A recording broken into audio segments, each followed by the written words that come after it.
बुद्धिमान बाखो। एक पटकको कुरा हो, एउटा बाखो बस्थ्यो। ऊ धेरै बुद्धिमान र चालाक थियो। एक दिन ऊ घाँस चरिरहेको बेला जङ्गलतिर अल्मलिँदै गयो।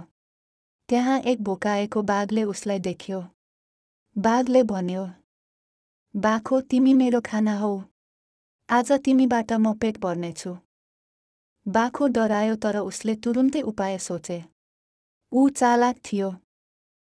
बाखोले बाघलाई भन्यो, हे बाघ राजा, तपाईले मलाई खानुहुन्छ भने ठिकै हो, तर म अहिले साँझको पूजा गर्न जाँदै थिएँ। तपाईँ मलाई पूजा गर्न दिनुहोस्। 1 घण्टामा फर्केर म आफै तपाईसँग आइपुग्नेछु। बाघले सोच्यो, यो बाखो आफै फर्कन्छ भने म किन कष्ट गरौँ, अनि उसले बाखोलाई जान दियो। बाखो फुत्किएपछि सिधा गाउँतिर भाग्यो। ऊ कहिल्यै फर्किएन। बाघले धेरै बेर पर्ख्यो, तर बाखो आएन। त्यसपछि उसले थाहा पायो कि उसलाई बुद्धिमानीपूर्वक धोका दिइएको हो। बुद्धिले ठूलो सङ्कटबाट पनि बच्न सकिन्छ। सङ्कटको बेलामा डराउनु होइन, सोचेर काम गर्नुपर्छ।